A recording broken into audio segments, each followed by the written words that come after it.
Welcome, my friends, to the Sage of Quay Radio Hour, your home for free and critical thinking, and I'm your host, Mike Williams. Returning to the show tonight is Jamie Lee. Jamie is a relentless truth seeker and soon-to-be author of his first book about the flat Earth, where he takes the reader through why geocentrism is truth and how the power brokers led by the Jesuits are behind the heliocentric lie. Details about purchasing Jamie's book can be found on his website, aplaintruth.info.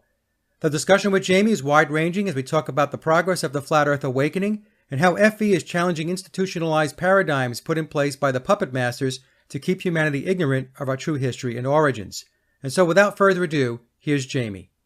All right, Jamie, so welcome back to the show. The last show that I did with you and Bruce was the show on the Jesuits, and it did really, really well. And I did receive a number of emails from folks that were blown away by it.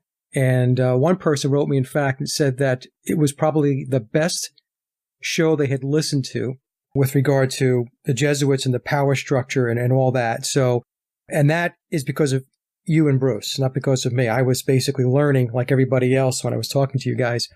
But you are finishing up, or have you finished a book on the flat Earth? Where are you with that? Hi, Mike, and thanks again for having me on your show. I'm between scared to death and about to send it to the publisher. Because I've never done anything like this. And I just told you on the pre-chat here that I flunked English in high school. And if I don't get this one right, this will go to the grave with me. But it's an important subject that needs to get out there. It's a mind-opening subject, and it ties in completely with the Jesuits story. And I just like to say, first of all, that, my buddy Bruce, who couldn't be here tonight, my heartfelt wishes for you and your family. And they're going through a tough time now with all the toxicity in their world. Their family's under attack in Connecticut, and wish you the best, buddy, and get back and let's do another show with Mike, okay? And Mike, your courageousness for putting the show out, I completely, you're the tripod with us to make the show happen and get the word out. And I've got over 20,000 views on the show on my website as well. So we're starting to learn, and we're all in this together. It's the mind opening of the beginnings of a new thought process connecting to ancient cosmology that's been around for 5,000 years that we've never been taught about. We're just learning about it. So it's a wonderful opportunity to those with open minds and abilities to conceive that there's been this great deception, conspiracy, as I'm calling it, conspiracy, that history says there's either history by accident or history by conspiracy. And if you take the history by accident, everything is always true.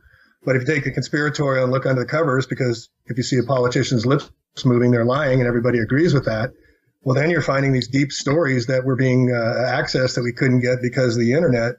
And as we were talking about before the show, the Mayan calendar prophesies this exact time between the two hemispheres of the Milky Way, where our right and left hemispheres of ourselves, as above, so below, is connecting this consciousness. And even average day Joes like you and me who are blessed to be able to have access to this information have wanted to know, and like all the rest of you, we're wanting to know. It's not an ego-based thing. It's a quest for information and knowledge. And we're only using 15% of our brains anyway. So people that say they know, I don't know how they can say that.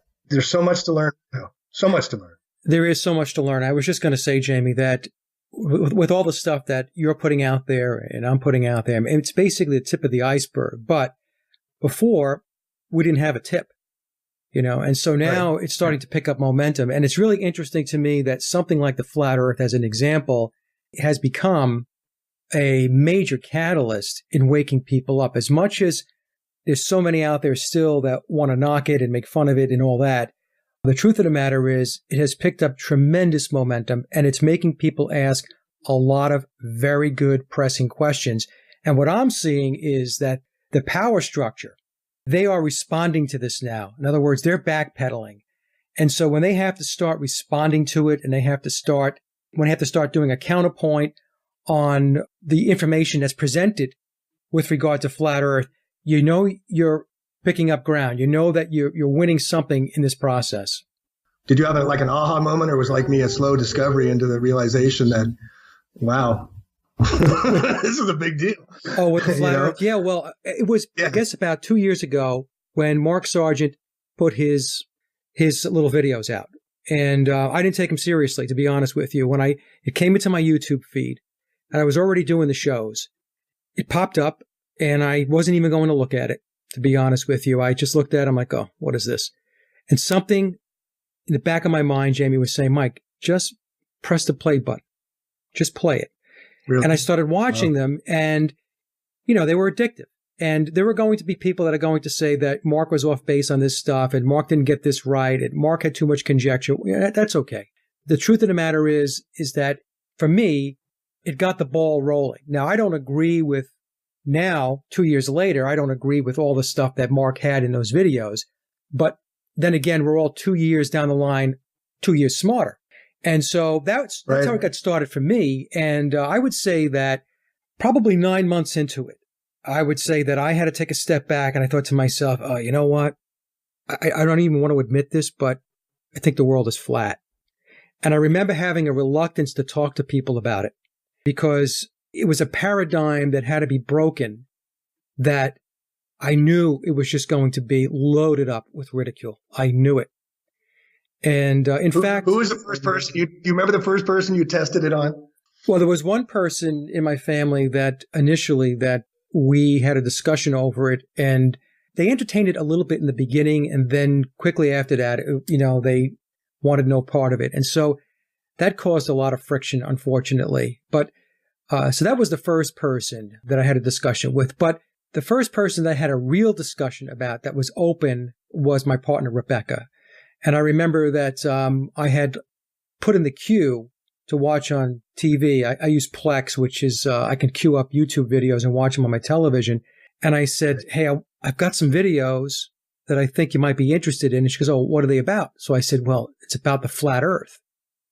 And she just stopped. I'll never forget this, Jamie. She looked at me and she said, Mike, now you've gone too far. So, right. But she did it in a nice way. She had been supportive all the way before that, right? She'd been totally supportive of your work. Yeah. She was very supportive, but the look on her face was very perplexed. I remember that. But look, to her credit, she said, okay, let's watch them. And so we did. And when we did that and afterwards, we started queuing up more and more flat earth material. And now she's completely on board. So it was one of those things where she had an open mind. She was like, okay, look, all right, this doesn't make sense to me. This cuts across the grain. This is not what we were taught. It seems ridiculous, but you know what? I'm going to go with it. Let me see what this is about. And like I said, I have to full credit to her, to Rebecca, for doing that, because there's so many people that won't do it.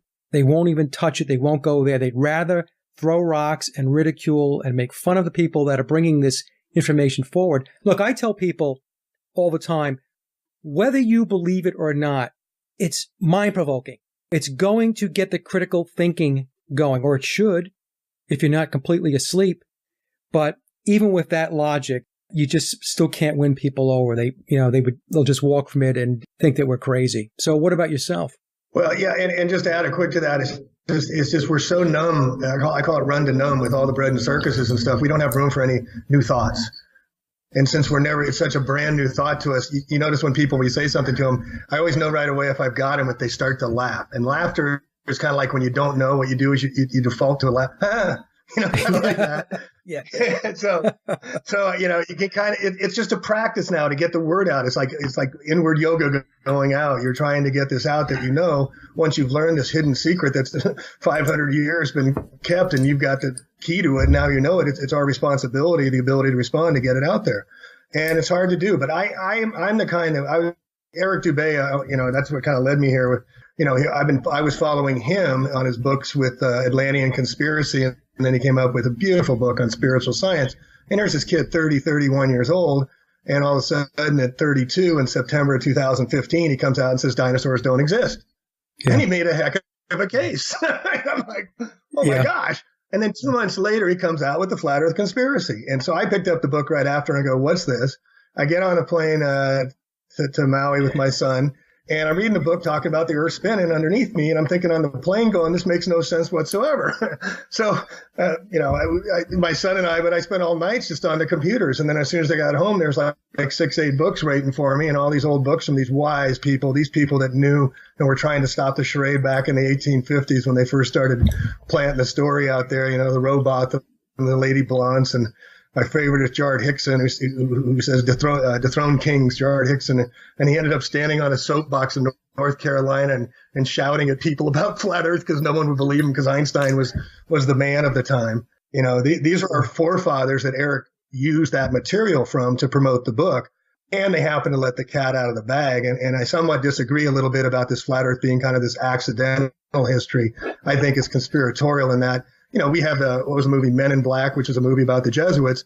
That was in 1999 talking about the flat Earth. And then we got Obama talking flat Earth in 2010 and John Kerry talking flat Earth in 14. I mean, this book didn't come out until 2015. It wasn't on anybody's radar, but nevertheless, the cat's out of the bag. Some of these other people are, you know, kind of, I think, limited hangouts and whatnot, but the real people show up. The real people talk about Jesuits and pedophiles and flat Earth and have no problem having an open mind. And I think we're in this age of the new skeptic, like the old skeptics who just led a life of inquiry, led a life of investigation. And if you believe, you're lying. That's right. The word games they use. Like you say hi to somebody, you say hello. You're a soldier, you're sold to die. These are all Phoenician words that affect our subconsciousness and our mind when we use them on each other. And that's the Luciferian, Ahriman, Baphomet, whatever name you want to give it. But that's who runs the show and who's run this show for such a long time. We have to wake up to how long we've been numb and mind programmed with these professionals that have had all access to all technology about how to manipulate us. You Google brain map and you see Obama just authorized another $8.5 billion for brain mapping. Well, what are they studying? Between the ears, behind the eyes. And that amazing show, which please, everybody, please listen to Mike's show with Elena Freeland and the other lady. I'm sorry, Mike. Elisa E. Yeah, on the technology, the wireless, touchless torture, please. It's really important we get up to speed on that and on geoengineering. But that Scott Onstott DVD, another one you should watch called Secrets Hidden in Plain Sight. And you see that our Washington, D.C., San Francisco, Paris, everything was laid out around sacred geometry based on their Luciferian principles. That's a great documentary. Have you seen that? Oh, yeah. That was great. I remember watching that, and this guy was presenting, and he went here, and he went there, and he mapped this, and he mapped that. I remember thinking to myself, I don't think you did that all by yourself. Right. Because it was so intricate. It was fascinating, absolutely fascinating. You watch that documentary, unless you do not have a brain in your head, you will walk away, and you will know that all of this was planned. Everything is planned. It's one of those things where you're going to bump up against material and people that are going to add pieces to the puzzle. And then later on, you might decide that maybe that person, okay, I've had my share of them, or they've given me as much information as I need. You know, in other words, it basically becomes, I guess, an economies of scale type of thing where you're not going to get any more out of them. So you've got to move to the next level. You know, we're moving on now. I mean, this is big boy stuff and big girl stuff. I mean, so you have to be pretty strong and have a very strong intestinal fortitude and want to know these lies. And then when you find out, you're going to have to learn to do something about it, because that's the responsibility of your consciousness rising. It just gets tougher. I mean, it doesn't get easier. It just means you have more of a mountain to move, but you can see bigger the mountain what you're dealing with. And, you know, and if we can, Mike, I'd like to get into a little bit of this, because there's a beauty to this, too, that I want to share. And I don't know if you know Michael Meade, the modern mythologist, you know his work at all? Yes, a little bit. Michael Meade. Yeah. Yeah, he's got a book called Fate and Destiny, but he says maybe the hero's journey has taken us far enough, and the time has come for a different mythic imagination to rise and offer multiple approaches to the many dilemmas and complicated problems in our world today. Whereas the hero's journey tends to be conceived as a courageous search in a distant lands, the genius myth involves a turn within that leads to a sense of self, but also to return to the origin of our lives. Tesla, everything is energy, frequency, and vibration. So the simplicity, and then, you know, getting into the different cosmologies that the Egyptians, the Vedics, the Chaldeans, the Sumerians, the Nordics, the Vikings, the Aztecs, the Cherokees, the Mayans, the Toltecs, they all had flat earth cosmology. And we're never taught one day of this in school. Nobody knows anything. Here, the Egyptian cosmology. The ancient Egyptians believed the ground was a more or less flat disk that floated upon none, the primordial ocean from which creation had begun in time immemorial, and out of which the Nile continued to flow. The sky was a solid, dome-shaped thing, and was often said to be the belly of a goddess, typically Nut or Hathor, whose body arched over the earth with her feet on one horizon and her hands on the other. Her midsection was held aloft in the air by God's shoe. Sounds pretty cool, huh? Yeah, and you know something? This is ubiquitous, Jamie, across the ancient texts and ancient, going back to the ancients. And modern mainstream education wants you to believe that all of these ancient civilizations were just hunters and gatherers, and they were clicking rocks together to start a fire, just so that you can just discard any of the stuff that, if anybody does do research, you just discard it as it's completely in the realm of what they refer to as mythology. Although I will argue that mythology, true mythology, is not fiction. There's a lot of truth, nonfiction, and metaphors and analogies that are used in order to communicate and present information. But of course, today, nobody knows any of that. So they just chalk it up as just a bunch of wild-haired storytelling that took place a long time ago. And it can't compete with today, because today, this is the technology age. This is the age of information and so on. So it's very interesting that you're on that point, because the more we go Mike, back... let me just break you right there and just ask you one question, which will destroy the thing you just said completely. Just one question. Yeah. How'd they build the pyramids? Oh, I know.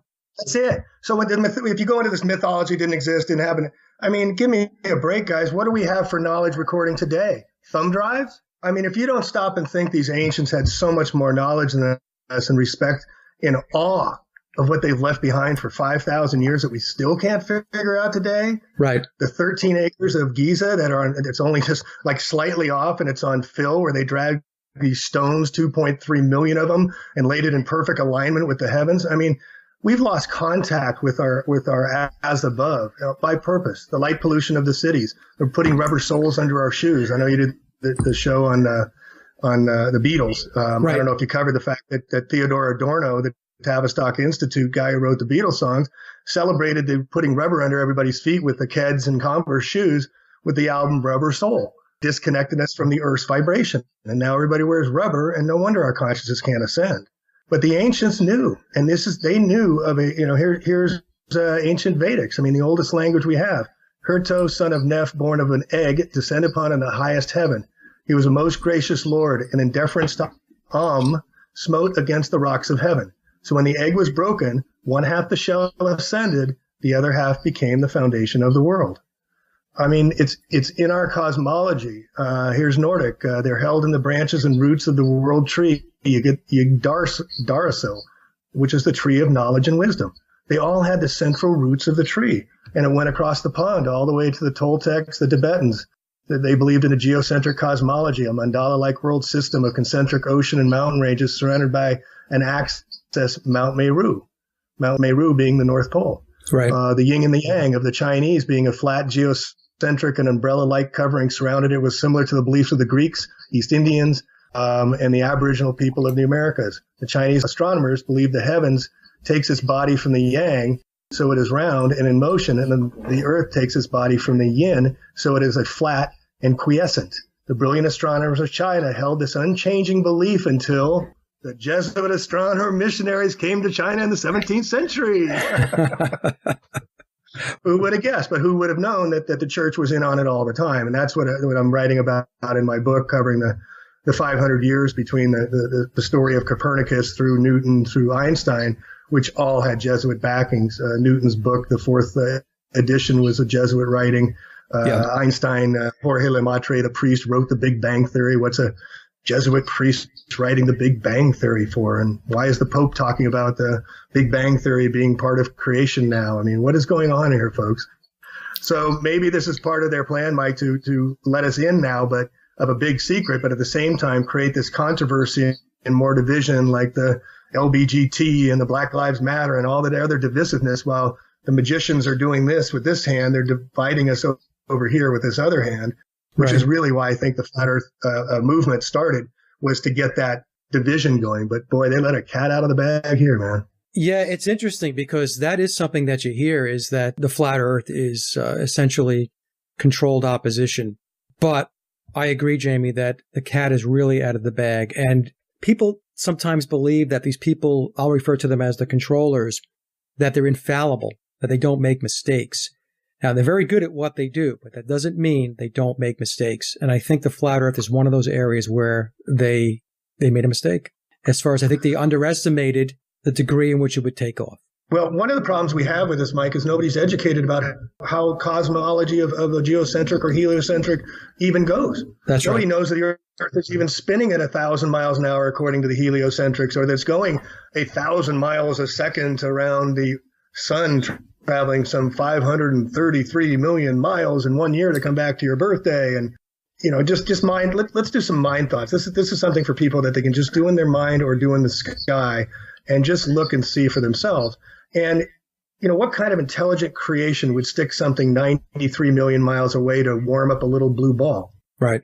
And then if this blue ball is 4 times this other little gray thing, that all of a sudden this colored gray is reflecting warm and golden onto Earth evenly from a round ball with no hot spot, how does that work? But why doesn't the big blue ball, and this is something I'm going to write about after I get this book out, if the Earth is 4 times the size and much more reflective in the color blue than it is in gray of the moon, why doesn't the Earth's reflection take over the moon? That's a good point. And if gravity, according to Newton, is supposed to move our oceans up and down twice a day from the lunar, pull of gravity, but we go up 130 miles in space allegedly, and we walk around in space and we're escaping Earth's gravity. How can something, if size matters, if gravity is size and gravity is density, but gravis, which is the etymology of the word weight, it was never used by Newton, how can something 4 times smaller with 1/6 the gravitational pull move our oceans up and down twice a day, laying on its back at 23.5 degrees, spinning at 1,000 miles an hour? How does it not move the lakes? Well, size matters, they say. Then they came up with this thing, gravitrons, and we started getting into that. So, we're seeing the movement move. I don't think getting back to your thing about if this is a conspiracy, that B.O.B., the rapper, could get Neil deGrasse Tyson, the astrophysicist, the show for NASA, on Comedy Central the next night to respond to this huge movement that's gained on the internet with Gawker.com, would move them to respond to us. Nah, it's just games, man. They're just playing. They're just wanting us to keep going. But they're raising our consciousness, those with open minds. And those with the ability to see are starting to see a whole different cosmology. And this is what's another beautiful thing about it, is this whole creation, whatever way you want to call it, is centered around our gaining experience in this lifetime. That's right. How powerful are we that they have to pull this 500-year scam on us all? Now we're waking up, folks. Like you said, they can't put the cat back in the bag. So now what are we going to do about it? And it always starts with education. So, for this lifetime, I'm just going to promote myself to still trying to get the word out about this and educating people in my research, but not owning it in any way, but just being open-minded that, we're all just learning here and we're all just using less than 15% of our brain. So let's hook up with each other and celebrate. I think I was just looking it up before you called. We have over 222 Flat Earth YouTube channels and hundreds of Flat Earth websites that I list on my website to celebrate everybody that's waking up. And so we share it on the internet, but that's the next step, is starting to bring it down to earth and bringing it into your hood and your community. And when the book comes out, I'm going to go out and tour, and I'm probably going to have to wear some protective clothing. But I'm really happy with this book. It's a really solid book. I'm going through the history, the cosmology, the theocosmology. I've got all the biblical translations. I mean, I wanted to get the name Bible in there, and thank you, Mike, for helping with the title and get that in, because I know the Christians, if the Christians were to wake up that they've been lied to by their church for so long, we could have a coalition that is powerful. It would cause dissension in the church for a while, but there's a real dissension that has to go on, and the Christians have to come aboard and wake up and understand that they've been had by their own supposedly brothers in the cloth, and that there is this Christian story of cosmology, and not just Christian story, but a Quran. I mean, you go to the Quran, I put a bunch of Quran quotes in there as well. Right. And then I go into, the stories about the flat earth. The sun is really moving, guys. Sorry to break anybody's bubble, but it is moving across the sky. You ask a 7-year-old, do you see the sun move? And they say yes. I was with some 5th graders today, and I said, why do they call it a sunrise? And they said, because the sun is moving. And I said, yes, but you're going to be told differently. So that's my little way of planting a seed, That's what I try and do. I try and think of creative ways. And this is what the movement is getting now. I mean, these guys on What in the World Flat Earth News. I mean, my hat's off to these guys. I think they're in England somewhere. They don't have any email. You don't contact them, but they're posting everything on Flat Earth. So are you. You're posting all this great stuff. And I glean off of you. You glean off of me. We glean off of them. You are me. We are he. And we are all together, right? Right. Goo goo gajoob.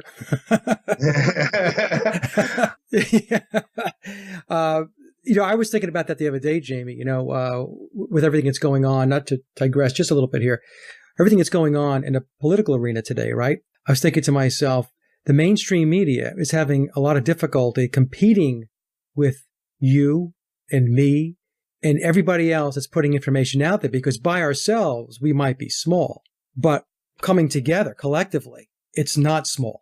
And I do believe we've gotten to the point where we are overwhelming them with information, because as more and more people now are waking up. I mean, I could say one thing about this political process that we've been seeing over the last year and a half or so is the fact that people that were completely asleep in a coma, many of them have just shaken their head a little bit and said, well, wait a minute.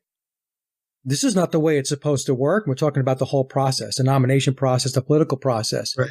And so what's happening is these people now, they're now exploring and going out. They're finding your website. They're finding my website. They're finding other people's websites, and they're starting to pull this information in now. So whereas before might have been, or not even, I'm not even going to say may have been, we were viewed as out there, crazy, tinfoil hat wearers. That is crumbling now. And more people are looking at the stuff that you're putting out, that I'm putting out, and others are putting out. So I think what's happening now is, like I said, collectively, we have quite an army of folks out there that are putting information out, pumping it out, and it's starting to have an impact. It's starting to have an effect. I mean, what are your thoughts on that? Well, yeah, and it's exciting to see it grow from, I don't know if you're into Malcolm Gladwell and his book on tipping point and whatnot, where I was in Wall Street for 25 years and playing stocks all the time. So I saw stocks come, go, companies start, come, go. I saw the internet come, go. I mean, come and keep going. So this is happening very much like an organic growth of a consciousness rising in a collective beehive. And it kind of dovetails with when they asked the Dalai Lama, well, who's going to be the next Dalai Lama after him? And he says, well, it might not be someone, it might be someone's mind or someone's consciousness coming together with other consciousness. Yeah. And it's more of this Aquarian type of concept of our minds expanding, but we're not in this earth grounding time anymore. We're uprooted. We're in the mind time of this uncertainty. But in the uncertainty is this awe and wonderment again, where we get back to recreate and recreate and create. And so we're seeing on the internet, I love every day because all these guys are coming out with all these different ways to call bullshit, if I can say it on this show. Yeah. On the heliocentric theory. I was in Wall Street. I can go there if you want. But, it's just amazing to see how creative and all the ways they're just putting it too. And this is the art. You don't see any protest songs anymore. You don't see any anti-war movement anymore, Michael. There's no anti-war movement. Right. And we're $20 trillion in debt. We're in serious trouble. Geoengineering, biggest subject you could talk about, much bigger than flat earth. But in the awakening is this realization that we've been around for a long time and we're just 500 years out of the dark ages. This is the time of a great awakening for those that want to go from the edge of the ocean and looking at those huge waves, but knowing that once they get past those waves, you got open seas, baby. Right. You're going to float your boat like you've never gone before into places you've never gone. So it's only for the courageous that are stepping up now. They're going to get on the back of our work and say, oh, yeah, I've been on flat earth forever. That's the old Gandhi thing. First they ignore you, then they ridicule you. And I think we're at the ridicule stage. And everybody forgets the third out of the four. And the third one is you got to fight. Right. We got to take it to NASA and call them out as being a military operation, which they are supporting the geoengineering program. And NASA was founded by, as you know, Werner von Braun, a Nazi war criminal who came around in the Operation Paperclip through the joints of staff of the United States government with the knowledge of the president, and over 20 years brought in 3,000 of what we call the worst of the worst scientists. And, we're still doing torture today. Yeah. But Werner von Braun ran the Apollo space program.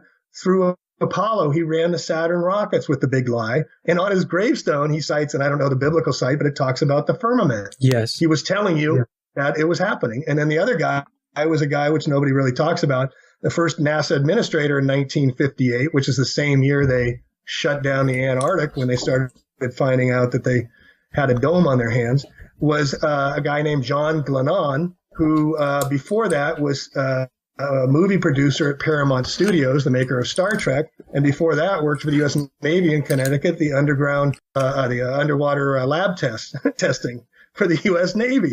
That was this guy's training to start in NASA. We should also not forget about Jack Parsons, right? Jack Parsons. Well, if you want to get into Disney and Jack Parsons and Alex Crowley, yeah, we can get into that as well. Right, I mean, right. it's all secret societies. It's all these deep, dark states, as we call them. Yeah, they're occultists. Yeah. Well, but George Washington wore the Masonic apron. Right. But where the Jews get blamed for this, we've got to take it over to the Jesuits and how they still have the largest and longest owners of telescopes and observatories since the beginning. Why would the Roman Catholics be so interested in science? Well, they're also the ones that sponsored the Gutenberg Bibles back in the 1450s. They're the ones that held all the information during the Dark Ages. So they should be the ones that should be examined of how this story could have gotten so far down the road, right? Right. You know, I don't know if you want to get into this yet, but you want to talk about the Jesuits? Well, I want to get into the history because I think it's important. I put this together, and I think it's important work to bring the dates, and I'll just go through it fairly quickly. Yeah, go ahead. How deep and how vast the Jesuit influence is on the entire story of heliocentrism from the beginning. So let's start with the telescope, since I was talking about that. Johann Kepler in 1611 first constructed the first telescope since Galileo, and it was constructed with the help of Father Christopher Scheiner between 1613 and 1617. The Galilean design used in early telescopes was discarded because Kepler-Scheiner telescope provided a dramatic improvement in the field. And this is in the 1600s. Niccolo Zucchi demonstrated telescope effect to be achieved using parabolic mirrors. Father Greinberger developed a way of mounting telescopes superior for any serious amateur astronomer today. It's still used. Isaac Newton considered Scheiner's work on optics important enough to obtain a personal copy for his library. The first telescope in North America was a gift presented by the Jesuits in 1646 to John Bourdon, an engineer in New France. The first telescope in China was brought there by Johannes Schreck, another Jesuit. The Jesuit Jean Richard is wrongly thought to be the first to use telescopes for astronomical purposes in India. Jesuits in 1750 were often highly trained in languages and the sciences, were expected to use their technical knowledge, especially in the realm of astronomy, to win over rulers and elites around the world and convince them, by extension, of the superiority of the Catholic message. By 1750, 30 of the world's 130 astronomical observatories were run by Jesuit astronomers, and today, 35 lunar craters have been named to honor Jesuit scientists. You know, this would also go a long way to explain, Jamie. A lot of people will ask me, well, we have observatories, Mike. These people that are in the observatories, I mean, they're looking at the quote-unquote planets. I mean, you're going to tell me that they're not seeing what they're saying that these things are, big balls in the sky? So, I mean, what I'm hearing you saying is these observatories are owned and run and controlled by the Jesuits. And anybody looking through a telescope is not seeing Jupiter as we're shown Jupiter or Saturn as we're shown Saturn. What are they looking at in your view? Do you have an opinion on that? I just think it's back to the conspiratorial history, is that they've central planning has controlled the message for 500 years. Yeah. I mean, this is part of the work I've done, is that the story, Copernicus goes back to the 1550s and 1560s when he was the first to, so quote unquote, break away from Ptolemy and the geocentric Earth-centered history that had been going on for 5,000 years. So why was the church, who was supposed to be the bad guys, all of a sudden having all these observatories, including the observatory in Roman College on Capitoline Hill? And what's Capitoline Hill? That's where the Vatican and Rome rules from. And Father Secchi, a Jesuit, was the father of modern astrophysics. So when they tell you, well, what are these guys looking at? I counter with, well, let's look at the root and the nuts and bolts and the history of how we got to the observatories, and then you'll have a much more informed question to ask. Maybe it'll change your question about, well, what are they looking at? Kind of this one-off question you always get when people don't think through what they're actually asking. We've got to have historical answers as to how we got here. And that's when I go down this a little more. In 1987, the Vatican Advanced Technology Telescope, the VAT, The VAT utilizes some of the most advanced and innovative optics, electronics, and mechanics available. Then they came out with this one, Michael, called the Lucifer. Yeah. No. Yeah, the Lucifer, the large binocular telescope, near-infrared utility with camera and integral field unit for extragalactic research. And that's on the Vatican Observatory on Mount Graham in Tennessee on sacred Indian burial grounds, who they had to go to court with against the Indians of the Apache Survival Coalition and the San Carlos Apache tribe in 1991. Jesuit father George Cone, director of the Vatican Observatory, indicated that he could not find an authentic Apache who thought the mountain was sacred. Father Cone further declared the Apache beliefs were kind of a religiosity to which I cannot describe and which must be suppressed with all the force we can muster. Wow. Jesuit Father Charles Pulser calls opposition of the construction of the telescope complex on top of Mount Graham part of a Jewish conspiracy and comes from the Jewish lawyers, oy vey, of the American Civil Liberties Union, who are out to undermine and destroy the Catholic Church. And then before pardoning Galileo in 1992, the Vatican in 1979 set up a Galileo study group, the Pontifical Academy of Sciences College of Cardinals, to commemorate the 100th anniversary of the birth of Albert Einstein. It was Pope declaration to end the controversy with Copernicus, basically breaking bread, and that they were wrong, even though the story was the church was wrong. Right. So the story the church is wrong. Why is the church involved for the last 500 years with everything going on in space and all the information coming from space? So what they're looking at is just what they put in the mathematical formulas. And I don't know if you saw, Eric brought out a piece about the astronomers, and I don't remember, I have it here somewhere. Oh, here, right here. Copernicus estimated the sun to be 3 million miles away. Yeah. Kepler estimated it to be 12 million miles away. Newton, it matters not if it's 24 or 56 million miles away. Science will find the answer. Now we're at 93 million miles away. Yeah. And I'm hypothesizing here. I have no proof to this, but I'm hypothesizing that when the first British who set up the Royal Institute of Astronomy, where Newton was the president, and before that, Newton worked for the Queen and the Mint. I mean, these guys you're talking about, aside from the fact that they were all tied into the Jesuit order, if you do your research on them, they're alchemists, they're occultists, and they're mystics. What people are taught in school, the kids are taught in school, as these people are scientists. And they never bring up the fact that they're occultists, mystics, and alchemists. This is who they were. So this is always very interesting to me, because you were talking about you have to bring the history in as a precursor. You just can't jump to an answer. You have to understand how something got there. And then we can have an intelligent conversation or intelligent debate. Well, yeah, I mean, it's the nuts and bolts of everything. I mean, everybody wants to do the song and dance. Like, you know, we've hit the Titanic with climate change, as they're calling it, and stuff, and everybody wants to talk about how great the band is. There's a disconnect, a huge disconnect. But those of us that are doing the research, we're finding these gems like this one. Christopher Clavius, 1612, leading astronomer in the 16th century, a Jesuit, principal scholar behind the creation of the Gregorian calendar. So why did they come out with a new calendar? Well, the old calendar was a moon calendar. It was the feminine principle. And this is Apollo, the sun god. Why do the Roman Catholics have church on Sunday? Why do they send up a male phallic penis to impregnate Isis, the moon? Because they have to create the feminine principle in order to destroy it. That's their whole raison d'etre of the satanic principle. Creation and destruction. Shiva, Vishnu, and the Brahma. And here, Pope Clement had reacted favorably to talk about Copernicus's theories, rewarding the speaker with a rare manuscript, to a dedication to Pope Paul. So his book on the revolutions was dedicated to Pope Paul III, a Catholic. And then a Nicholas Copernicus statue in 1973 is erected on the Jesuit College and Planetarium in Poland. But the way they got us, and the way I'm kind of getting into this history, in 1650, there was a guy named they use art to tell stories. Giovanni Battista Riccoli came out with this. He was an Italian astronomer and a Catholic priest in the Jesuit order, and he came out with Almagestrum Novum, the new Almagest, which was to bury the Ptolemy's Almagest.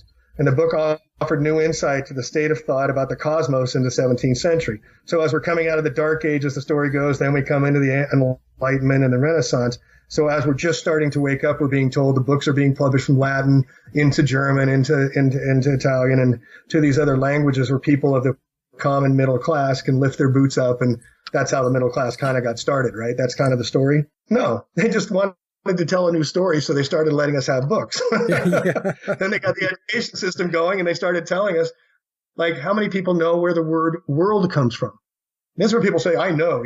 I counter with things like, okay, what's the meaning of the word world? That's the flat earth cosmology. But the ancients had this toroidal field. The toroidal field, the North Pole is Mount Meru, and the Antarctic Circle is the cathoid, or I may get it backwards, the cathoid, which is the positive charge, and the North Pole, Mount Meru, is anoid, the negative charge. And that ocean, the salinity, is the battery, and it creates this beautiful field of a cosmic energy, electromagnetic energy that Tesla was talking about, and used the Tesla coil to prove it, of frequency, vibration, and energy. And so they've been hiding the self-empowerment that we're connected to. So they wanted to change the story and get rid of the flat earth story about our cosmology being self-empowerment, self-knowing, and co-creators, as I believe, in my only word you can hear me here is believe, that we're co-creators in this existence and we're here to do our work. That they came up with these two models, and the whole conversation of this front piece of Ricoli's Almagestrum Novum was discussing about whether or not we ran around the sun or the sun went around us. And they totally got rid of, Mike, the whole story about the flat earth cosmology in that one painting. And then there's Tycho Brahe, who had a better elliptical, figured out the elliptical, and he was a Jesuit. All these guys are linked, and then they just buried the contributions that were done by the Arabs. I mean, our math comes from the Arabs, and nobody gives them any credit. And all the constellations, many of the constellations, the Great Bear, the Small Bear, a lot of these are named after great Arabic astronomers. Well, as we went down the road, then these guys started traveling, and in the 17th century, we have guys. These are all Jesuit astronomers. Matteo Ricci, who went to China in missions in the 1600s. Francis d'Aiguillon, a Belgian mathematician and physicist, worked on optics. I mean, I got 20 names here of just the 17th century of these guys who did major work on the heavens of what's going on in the supposedly scientific, proving the church wrong community. Then you got guys like René Descartes, I think Therefore I Am, which introduced 17th century modern rationalism. Well, he entered the Jesuit College of Royal Le Grand at La Fleche somewhere, and introduced into mathematics and physics, and included Galileo's work. The first vaccines, the pioneer of smallpox and father immunology. Edward Jenner was a Society of Jesus Jesuit. He was the first to associate human disease with animals, and he created smallpox. He's the creator. From cowpox, he created smallpox because the age-old legend of old wives' tales had turned it into scientific fact. I'm sorry, Jamie, let me just ask you a question now. So we're going through all these names, and so some of the listeners are probably sitting there thinking, well, this is unbelievable. I mean, this is a stranglehold it's been in place for thousands of years. How do we break this? I mean, are we really making a dent in this thing? I mean, in the beginning, we said that we think we've got them backpedaling, especially on the flat earth stuff. But how do we answer a question when somebody says, wow, I mean, what you're explaining here is that this is so embedded, so entrenched that how are we going to break the back on this thing? So how do you respond to something like that? I think we're doing it. I mean, it's just going to take time. I mean, everybody waits for the echo like, okay, is it all better now? I mean, we're into instant gratification in this lifetime, and it doesn't work like that. This is our karma. This is our work to do. Karma means action. It's about what you do with what you have. Start somewhere, use what you got, do something. I just started opening these doors, and then I moved out to the country because I said the world's gone mad, and I knew that the capitalists capitalizing when I used to work on Wall Street was going to take everybody away, because I'd sit in rooms and they just talk about human resources, people they took advantage of. Yep. And I knew it was exponential in that they're going to come out with 300 more GMO vaccines in the pipeline. So our rights are going to be taken away. And I went out to the country and I said, well, I just can't sit here with this knowledge and not start getting it out. So contrarian completely to my first move, I started my first blog, Taboo, Tabu blog.com, because I was learning about so many things, starting with like 9/11, and then the energy started when oil prices got up to $147 in 2007. And I just moved to the country and said, well, I'm going to take care of myself and my family, grow food, know where stuff comes from, and throw bombs from 3 miles out a dirt road. And now I'm going to meetings and I'm speaking out, and I got these books coming out, and I'm just being a tool for the awakening. I mean, this is a great awakening, and we should be honored and blessed to have the role and responsibility and duty. And the duty, as my friend Dane says, to speak out on such important topics like NASA. My favorite saying now is the only thing NASA sent in space is your imagination. That's exactly right. Yeah. But to stop for a minute, Mike, and think about what you just said, you're talking about how many billions of dollars, how long has this been going on? Right. How many people are, quote, in on it? And that's where everybody gets stuck. They think everybody's in on it. Do you think the guys at Lockheed that make the rockets, do they think they know that the engines drop off in the Bermuda Triangle and where they hide everything? And that's why they created the Bermuda Triangle? Do you think the guys making their paychecks, making those rockets know that? No. Yeah, it's all compartmentalized. And that's something that people cannot get their heads around. And the example I use, Right. Jamie, is like you, I was in the corporate world for a long time. And in the corporate world, especially in large multinational corporations, it's all compartmentalized. It would be like asking somebody who's in the strategy department or somebody's in operations, somebody's in the finance department or the treasury department within a corporation and expecting that they're going to know everything that's being decided and everything that's being discussed in the boardroom by 5 people. They don't know. What they're doing is they're executing, they're following a strategy or a plan that's been laid out. But beyond that, they have blinders on. They're not looking left. They're not looking right. They don't have peripheral vision. And so it's the same thing with what's going on here, what you're taking us through. It's the same thing. It's extremely compartmentalized. Yeah, and like 5 guys set the price of gold every morning in London. Right. Or 6 people sit at a table and decide what it is you're going to see on network television or on the radio, or what's going to be printed in the newspapers. Yeah, and so and one of the sticking points, besides all the mind control stuff you controlled, which I do believe is part of our catharsis to be an empathy. We don't have an empathy, Michael. And I really want to bring this up for a quick sec. This country's lost its empathy. If it really had it, I think probably after World War II when we thought we were the good guys and stuff. But we go off with our bombs and we go off on all these brown people since Vietnam.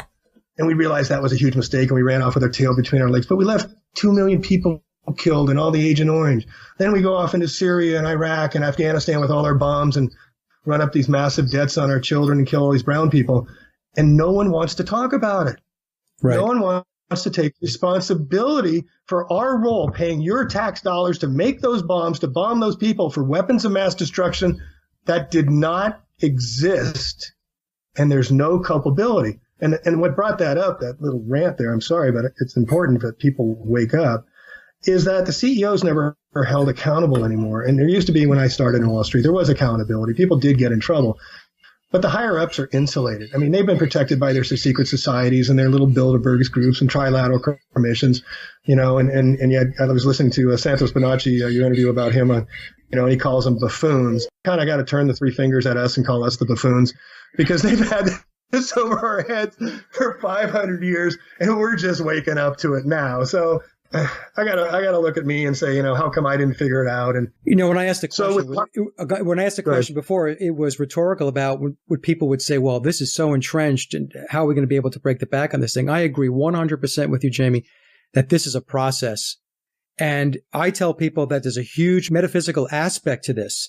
That, from a spiritual perspective, we have to get our heads wrapped around. And the work that you're doing, that others are doing, myself, this is table setting for the future, for future generations. But it's very, very important that the children, our kids, our grandkids, all the way down the line, future generations, that they pick the baton up and they continue this work. So that's why it's very important to wake them up. So, you made me chuckle before when you said, I guess it was, you were talking to the school kids and you were talking to them about the flat earth. They're going to teach you something different in class. But, those are the types of things you have to do. And what I found is that, and you have to really get thick skin, folks, when you do this.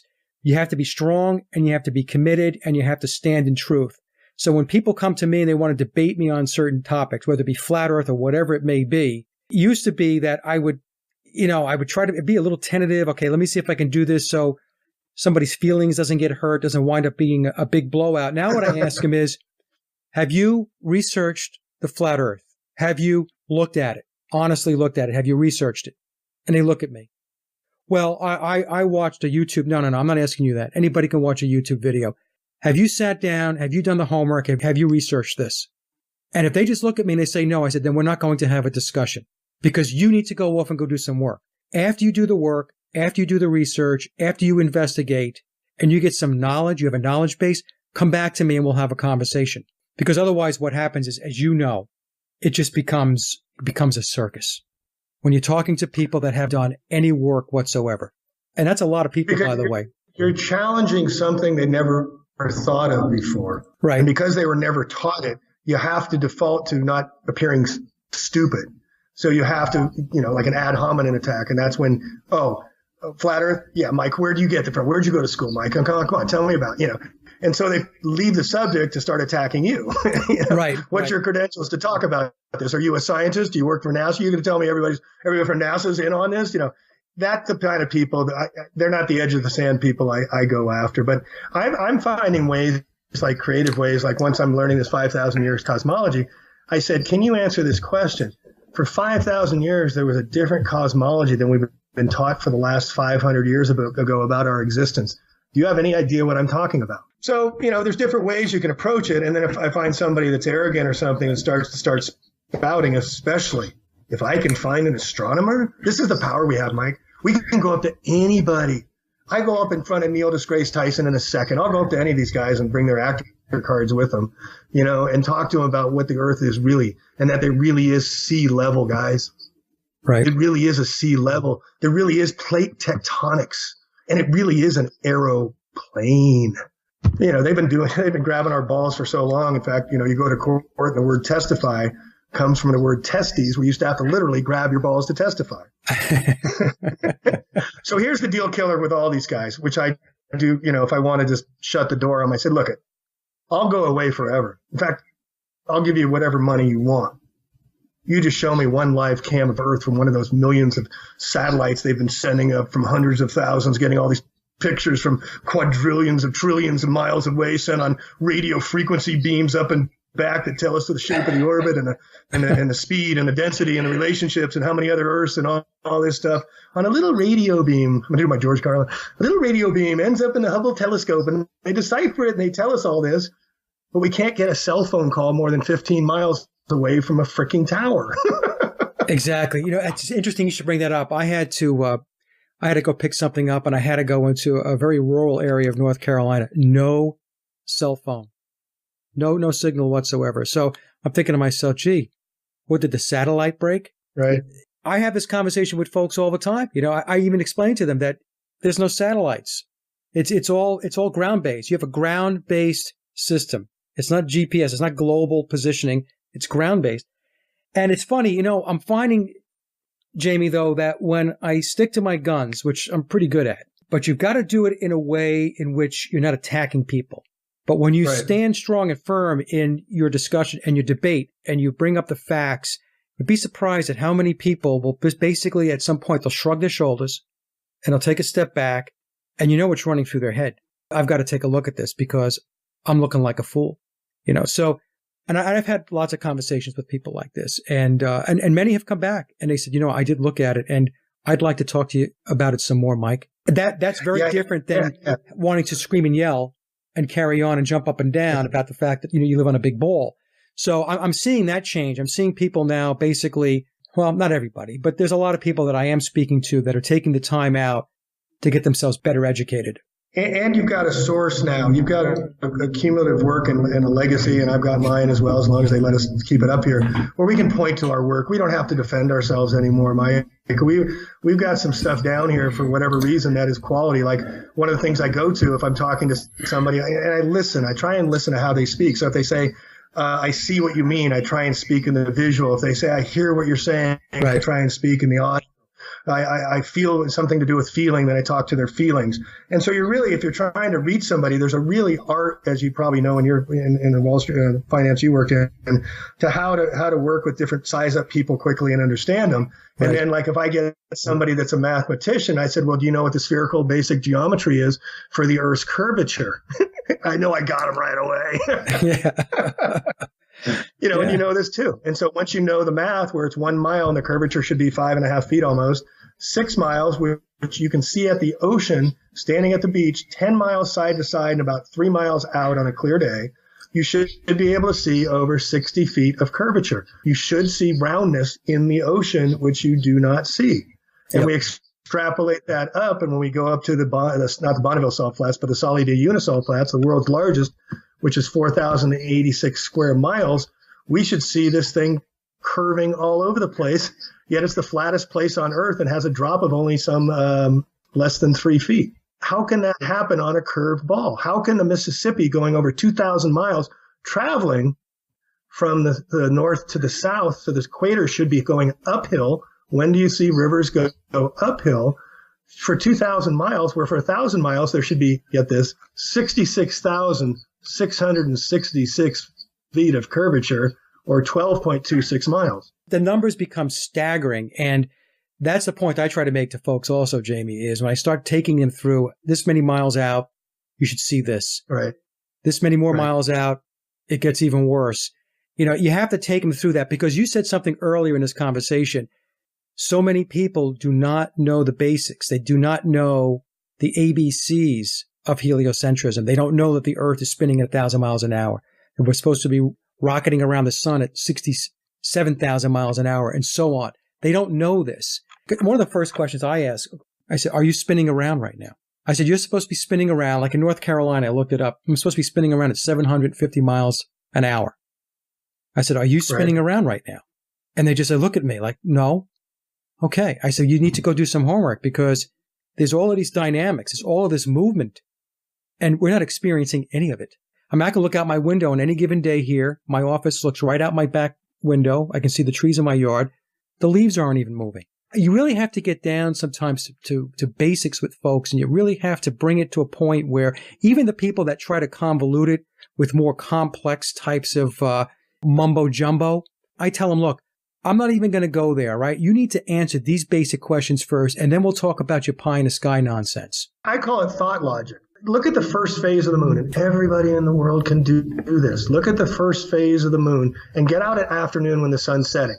Put your right shoulder at the sunset and look over your left shoulder at the first phase moon above you, where it's crowned in light from the top down, and the sun is over your right shoulder.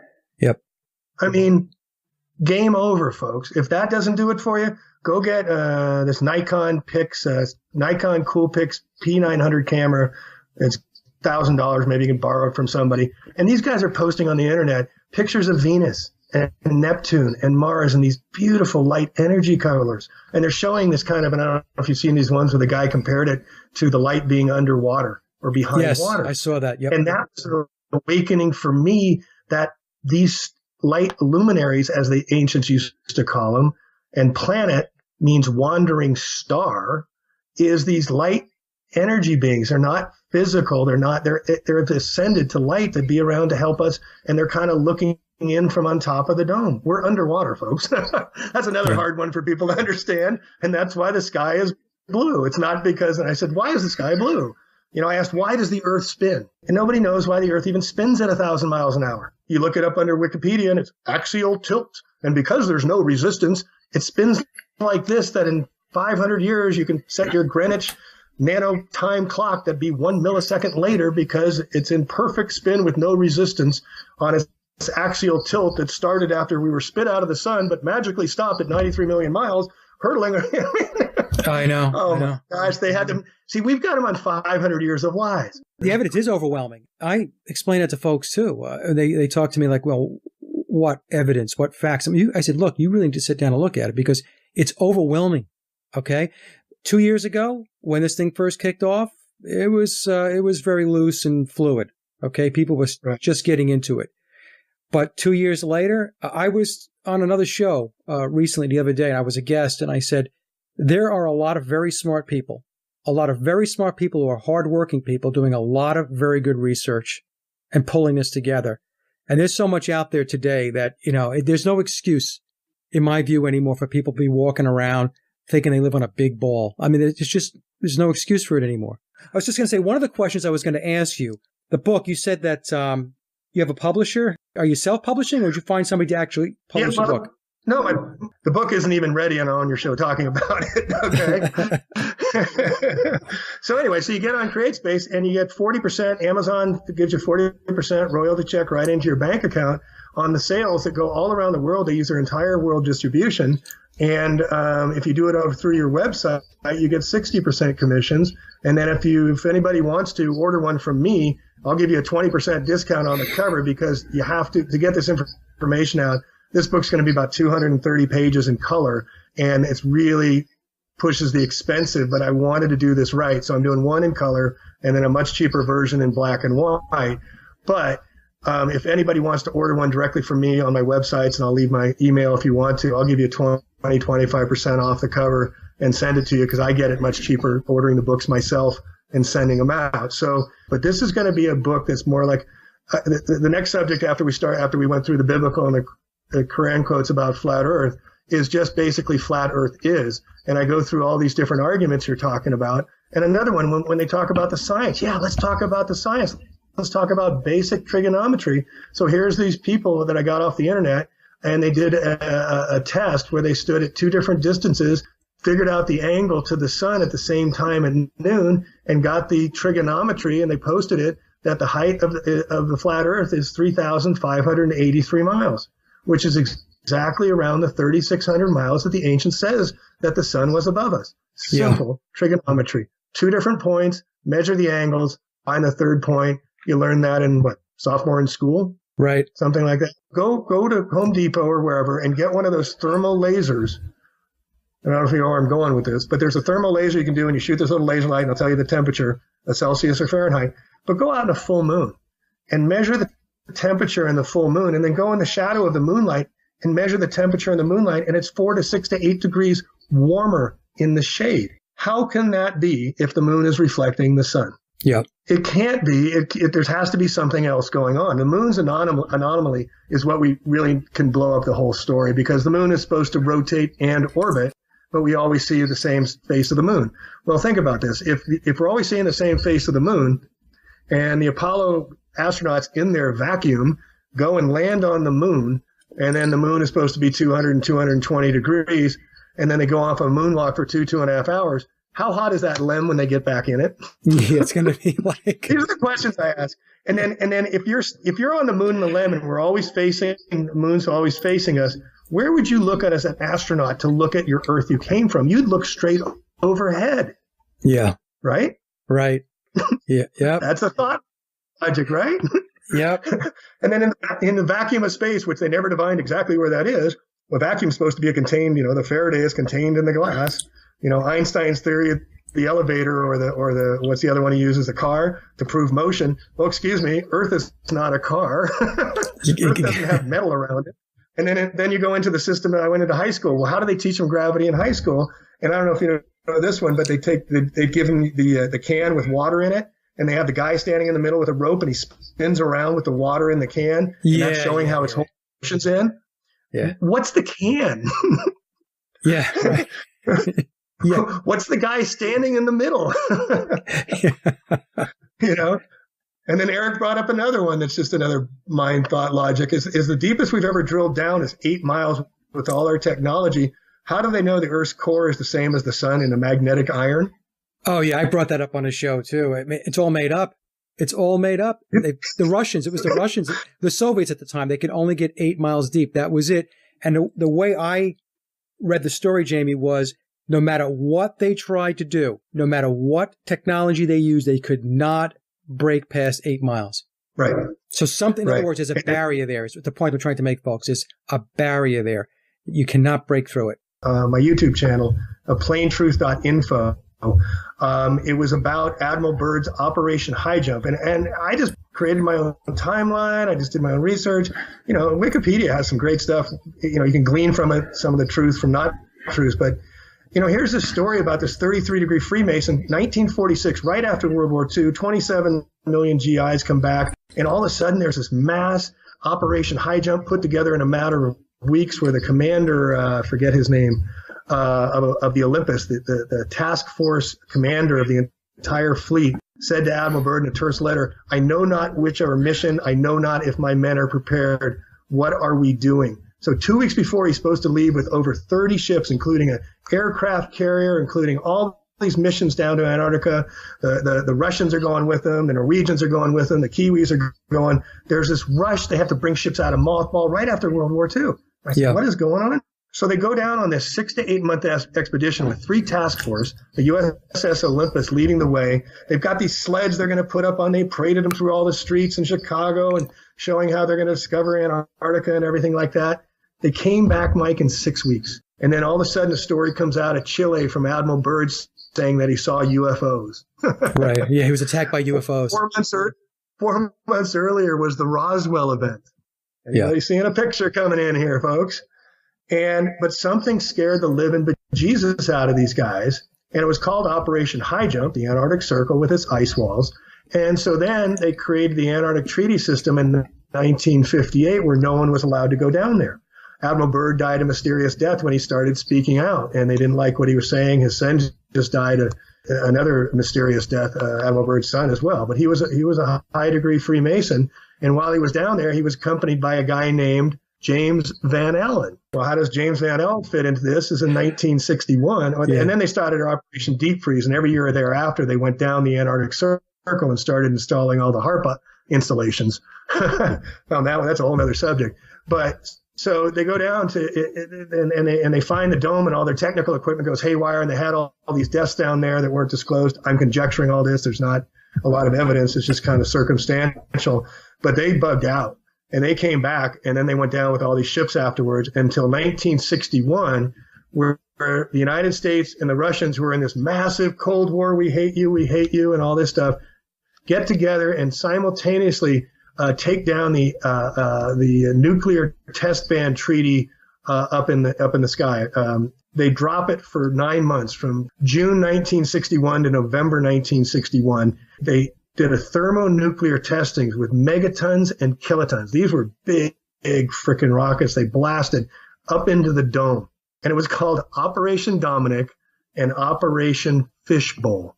And Dominic means our Lord in the heavens. Think about how crazy that was. I mean, they were trying to blow a hole in the dome, right? What if they did? Well, you're right. I didn't think about that. Maybe I would think part two, But that's maybe how they did the flood. How they just opened the heavens when we were getting too pippy of ourselves. And psychos. Same thing had happened to Atlantis, and they just bury us under a bunch of water. They just open one valve and we're done. I mean, that's where I think of us, in, as far as our maturation of our intelligence as a species. We're not very smart. We've been dumbed down by professionals for a long time, but we're waking up very fast. And so, there's this wonderful story. But they did these operations. They did 49 thermonuclear tests, Operation Bluegill, and they had to do 3 more tests after the ones initiated because they couldn't get through. And I said, how high did they go? How high did they go? So I found the test got detonated. They got ones as high as 6,000 miles before they detonated it. And they detonated down at 2,000 miles. So they hit something and they detonated it. And so they created the Van Allen belt. Then they tell us that the radiation, you can't get through. I remember NASA still telling us today, you can't get through the radiation belt. Why have we never got to the moon? Because they can't fake it anymore. Right. It's just too much. I mean, and people should know that when 1969, what was it, July 20th, July 21st, well, I sat in front of the TV. I was 7, 8 years old. You may have been old enough to watch it. And everybody drank the Kool-Aid. Yep, I was there. And you realize, you learn later there was only 3 TV stations, ABC, CBS, and NBC back then, not 500 stations now. And there was one plug. They had to go all through NASA on one telecast that all 3 feeds got it from. And so it was broadcast to the BBC. So everybody saw the same picture from central planning. And this is my point. Central planning has been in charge. And so we have to have what I call new visions of much better ways. We have to be able to come up with these new ideas. But, getting back to Antarctica, do you know it's 10,000 feet of snow down there? Yeah, that's what Byrd said, 14,000 foot peaks with 10,000 feet of snow. It's a big snow block down there, right? Right. The Arctic's almost ice-free, according to the U.S. Navy now, because of all the warmth going on there.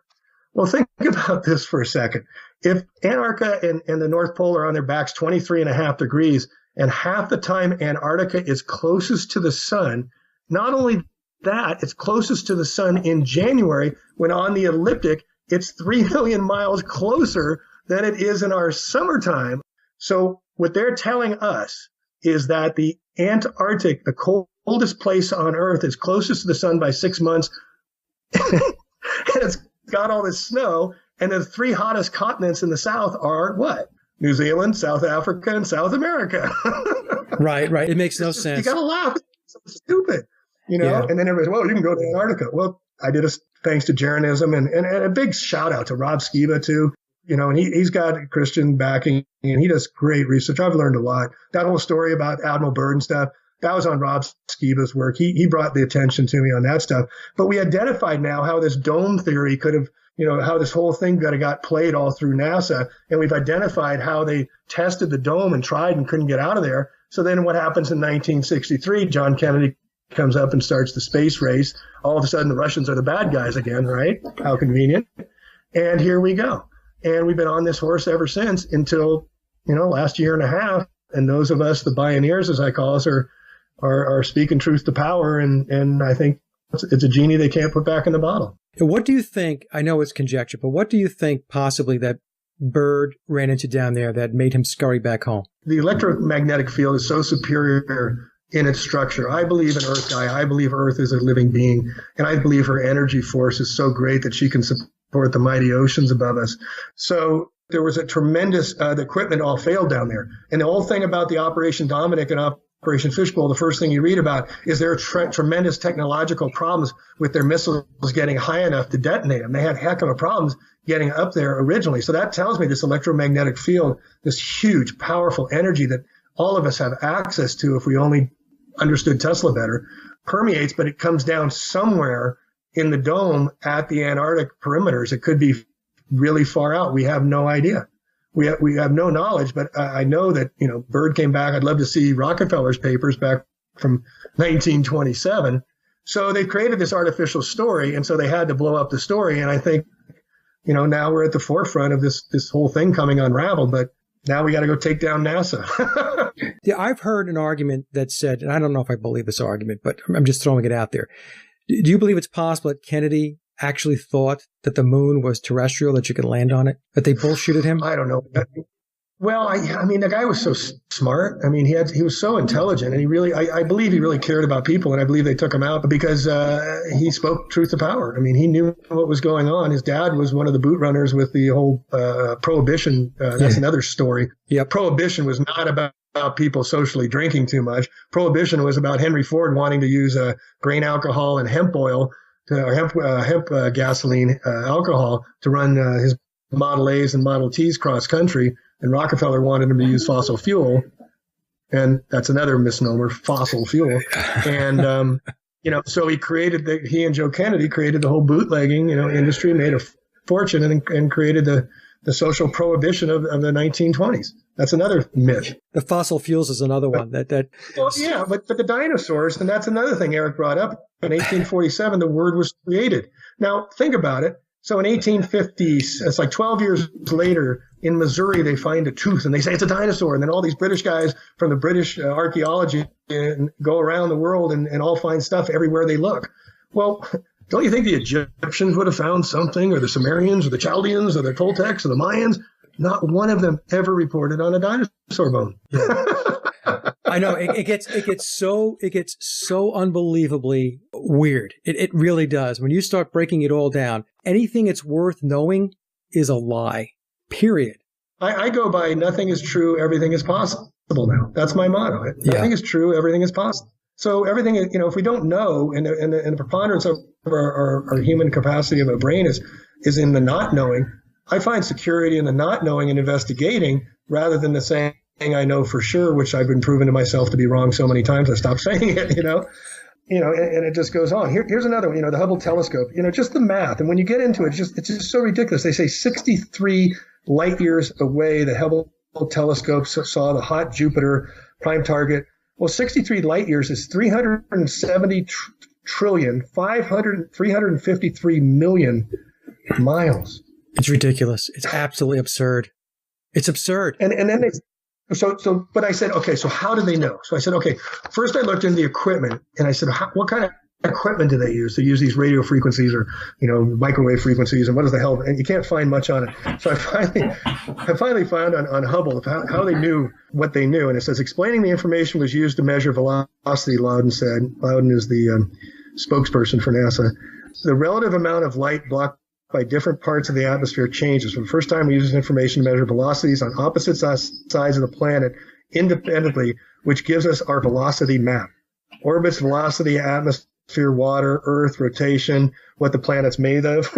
And it's going 370 trillion, 353 million miles out, collecting the data and coming all the way back and then telling you everything about its existence. When you think about, Jamie, when you think about the fact that, like you just read that, somebody had to sit down, or a group of people had to sit down and write that stuff and make it up and pull it out of their ass and then put it out there. And when you think about, and I'm not just trying to isolate it down to that, when you think about everything that's out there, that's a lie. Everything. It's mind-boggling what they put out there as far as their science, as far as their math, anything. Just pick something. It really starts to hurt my head.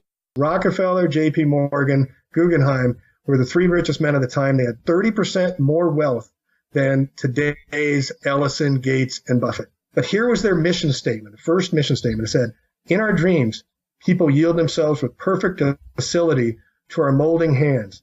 The present education conventions of intellectual and character education fade from their minds, and unhampered by tradition, we work our own goodwill upon a grateful and responsive folk. We shall not try to make these people or any of their children into men of learning or philosophers or men of science. We have not to raise up from them authors, educators, poets, men of letters, great artists, painters, musicians, nor lawyers, doctors, statesmen, politicians, creatures of whom we have ample supply.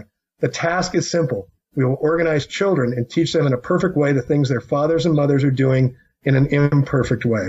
We're just human resources since the 1900s for people, and it's hard for people to understand that. Yeah, or they call us human capital. That's another nice, warm, fuzzy term that they use. We were talking about making this stuff up. If I'm not mistaken, wasn't it Arthur C. Clarke that first came up with satellites? He proposed satellite communication. That was in 1945. Right. So, the science fiction, they create them, and this is what they do. And if you get into a lot of these guys that are scientists that work their way up and they do their science projects and they win the state and they win the nationals, immediately they're contacted by the U.S. Naval Intelligence, immediately out of high school. I mean, they go after these guys very early in life, get them indoctrinated. It's just like working their way up through the Freemason societies. They think they're doing good. They think they're doing great until they start getting stuff on them, some little dirt on them, having them, little escapade with one of their plants to get some stuff on them, and then they own them. Yeah, they compromise. Can't walk away because the money's too good, and then they own them because their morals have been compromised. And there's so many thousands and thousands of people, maybe they're listening to the show, that want to speak the truth, but their lives are going to be imperiled for doing that, or their jobs are going to be lost. I have no sympathy for somebody that would lose their job for speaking truth when it's hurting other people. None. If you're knowing you're hurting other people or hurting the earth like we're doing with geoengineering, and you're complicit by your silence. I'm sorry. Let me ask you another question. Did you see a video that Russian Vids put up, I guess about 2 weeks ago or so, where he had a clip where William Shatner was doing the talk show circuit, and he was talking about science being science fiction. Did you see that one?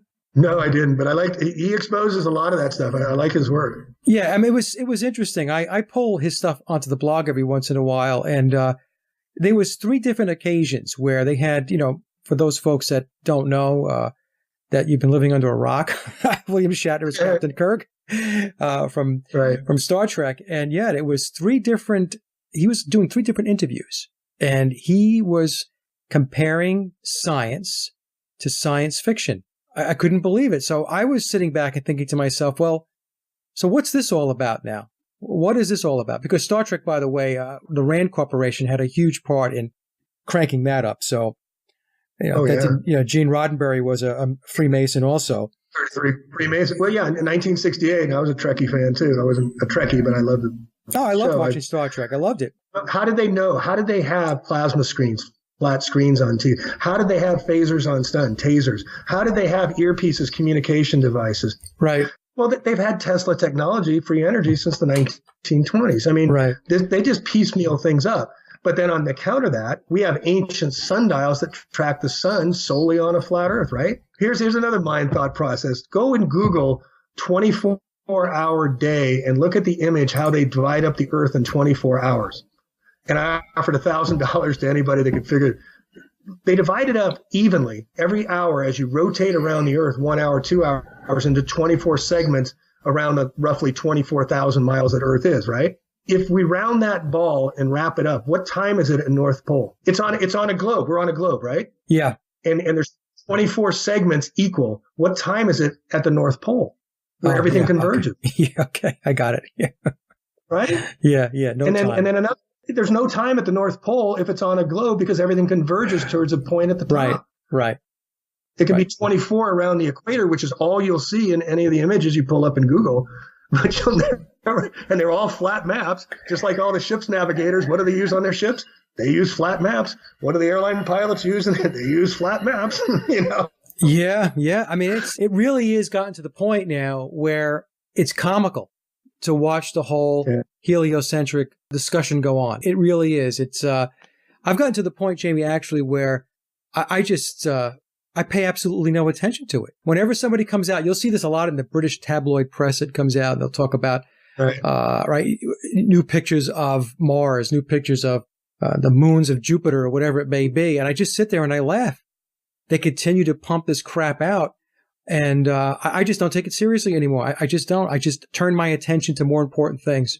I'll tell you one thing about the flat Earth. What the flat Earth has done for me, and I'm sure it's done for you, it has cleared so much clutter off the table. I used to focus on things like aliens and moon bases and stuff like that. What's going on Mars? Are there civilizations on Mars? I actually used to pay attention to that stuff. And then when I got into this and I figured out that stuff is all a bunch of rubbish, all that stuff got taken off the table. It was just clearing all the junk out of the way. Remember Mike Hoagland, the guy with the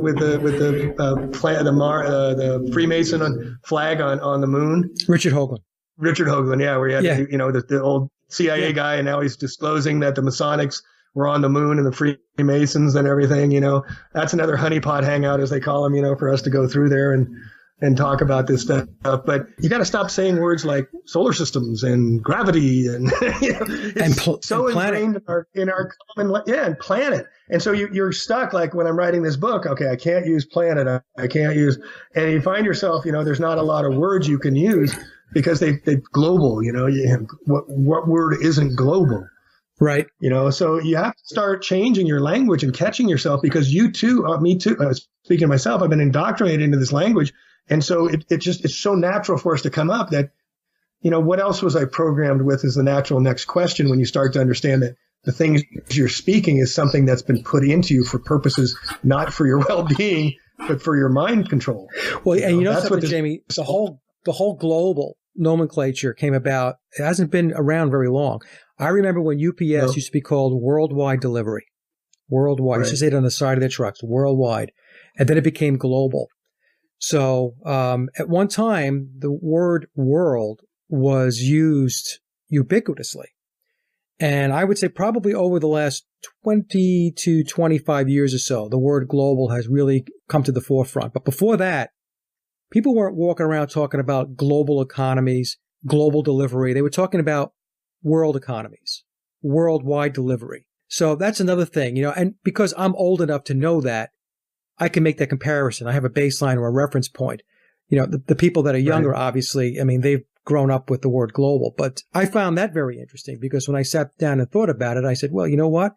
We didn't use global going back. I would say 20, 25 years ago is when it first came into play. Before that, everything was called worldwide. It's very interesting how the speaking patterns have been conditioned to exactly what you're saying. We've been conditioned to now speak their words, and we have to break that. Well, and you see it in the programming, TV programming.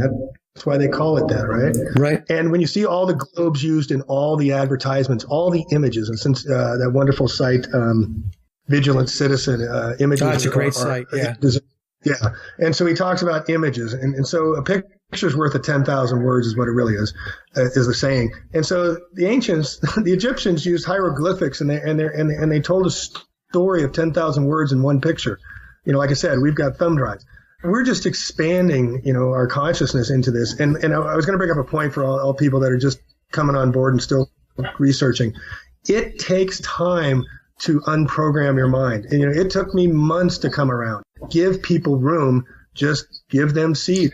Plant seeds. This is the compost. This is when things are being destroyed. This is the Vishnu. We're planting the new seeds now. So I feel like Jamie Appleseed, going around and just planting these seeds in people's minds. Like, if the Earth is rotating around the sun and it's 12 o'clock in New York, will it be the same 12 o'clock in Japan 6 months from now?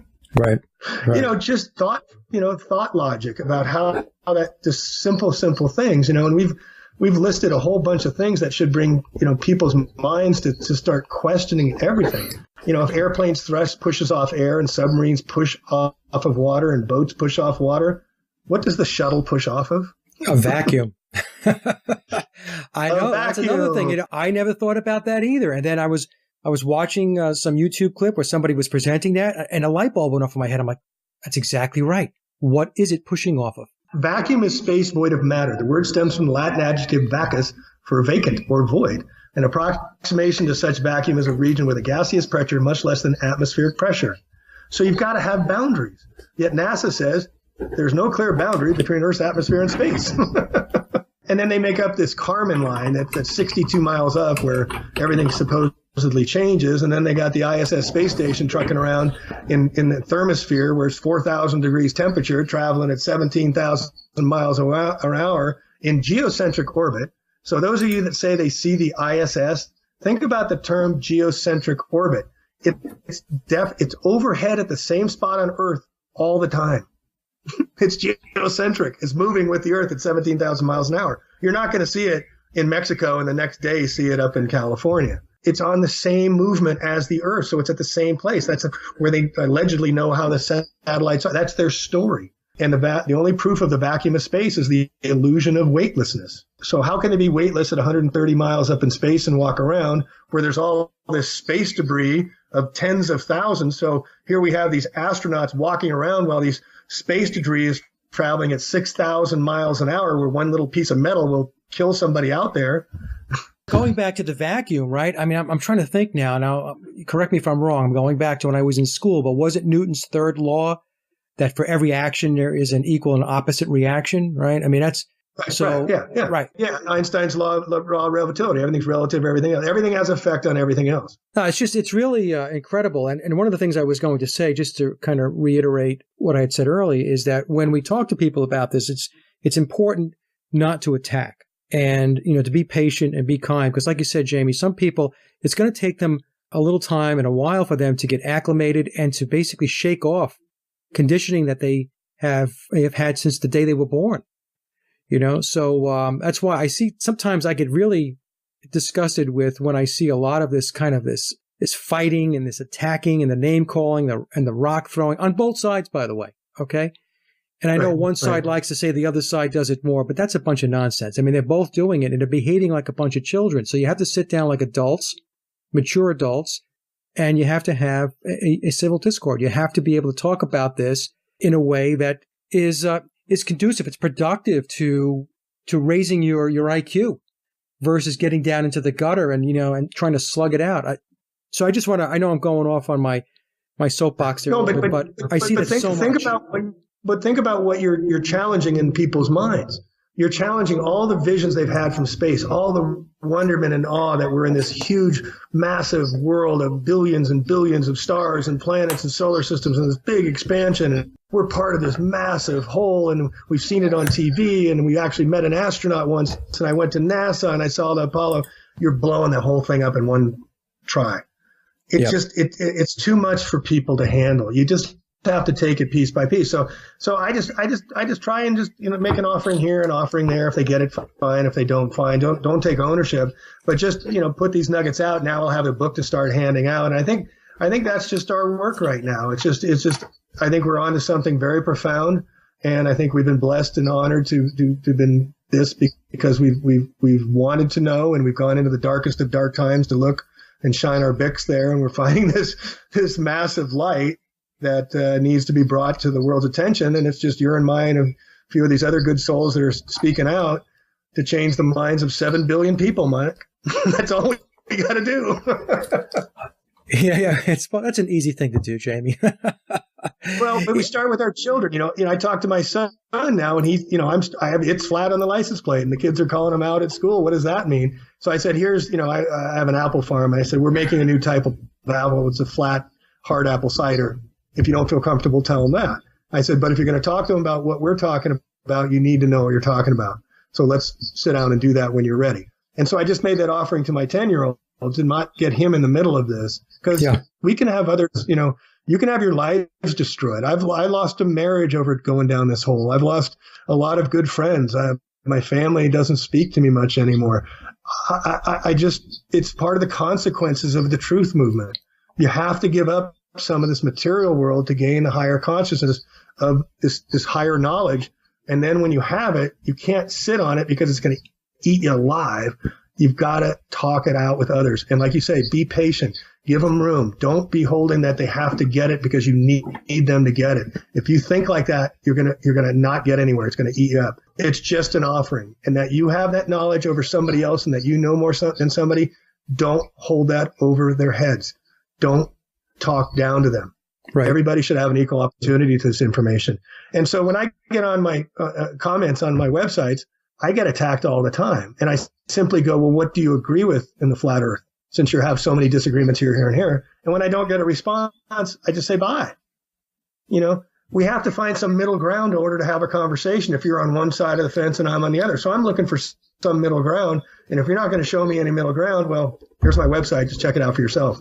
The biggest mistake I made, Jamie, in the beginning was thinking that because I had stumbled on to something and I was doing the research, it piqued my interest, that other people would be receptive. That's the biggest mistake I made. I learned the hard way, you know. Because you believe in people. You want to believe that we want to do the right thing, right? So we believe that people want to know. And that's, I think, a trap for us activists, is thinking that people really want to know. It reminds me of the movie with Jack Nicholson, A Few Good Men, when he said, "You can't handle the truth." You know, I think the Tom Cruise character said, "All I want is the truth." And Nicholson's character said, "You can't handle the truth." And that's really how a lot of people think. So I agree with you. Well, but if he did, it's too scary for them because it goes up against everything we've been taught and everything we knew, and our parents and all the people we've had respect for. And then you're like, you're in your own world. You're like, I don't look at the world the same way anymore. Now that I have all this information that I've learned, I empathize with some of these great thinkers and guys like these guys in the 1850s, like Samuel Rowbotham, who went around for 8 years on the lecture circuit. And these guys were, these are our heroes. These are guys who were speaking truth to power 150 years ago. We're just climbing on the backs of Charles and Marjorie Johnson and some of these other great people, the terra firma guy, David Wardlow Scott. Those are the Hall of Fame flat earthers, and those are the guys we need to, and here's the other thing, Mike. I don't know about you. You can look on your statistics and see what the regions are around the world of people looking at your stuff. You ever do that? Yeah. On A Plain Truth, it's 83%, 85% men. Yeah. And my conjecture is when I talk to women about it, their comment is like, so how does that affect me? There you go. How does it affect my family? How does that affect what's going? Why does it matter? I hear that a lot. So why does that matter? It tends to come more from women. Men get in your face and want to challenge you, and then when they find out they have no idea of what they're talking about, you can't slam them. But women, they want to make sure that everything's going to be okay. That's the nurture nature of them. And bringing this up, you're bringing up this really ugly truth about who we are, but this beautiful truth about who we are. So it depends on what side of the fence. And so I find talking about the cosmology with women, I get them interested a lot sooner than the cosmology conversation with men. So Jamie, look, this has been a fabulous discussion, and I loved it because it was just freewheeling, and we talked about whatever it is that came to mind. Did you want to talk a little bit more about when your book's going to be ready and when people can expect to read it? If you don't mind just putting in when I get it going in the table of contents there, and if they want to go to my website, aplaintruth.info, and I'm going to give a discount. I'm not doing this to make money, folks. I just want to get this stuff out there. If you can't afford something and you want to get it a little cheaper, I'll mail it to you. Just let me know. But it's at APLANE truth, TRUTH.info. I don't know where you're going to be airing this, but I'm just sending it in for the first proof to start go over. So it's going to be about another 3 weeks or so. And then I'll try and start reading some of it on the YouTube channel as well. But hopefully it's something to raise our levels of awareness that we really are a being that we're not aware of how powerful and how beautiful we really are. And this comes from that great fall in our healing. I think this will heal a lot of people to understand that all this cosmos of creation, what I call theocosmology, is so centered around us. The stars really do revolve around us, folks, having a spiritual experience in this physical body.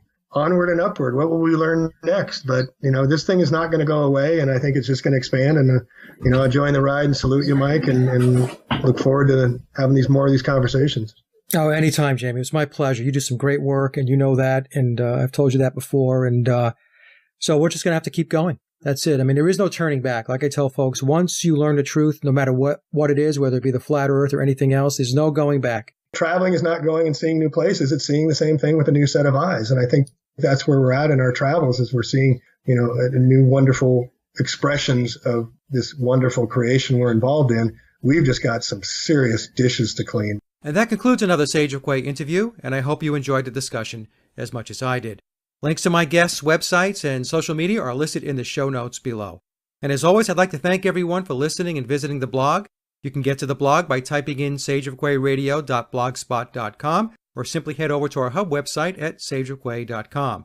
Also, if you get a moment, please visit laboroflovemusic.com to listen to my album, Leaving Dystopia. And remember, live in truth and always serve creation. It's really that simple.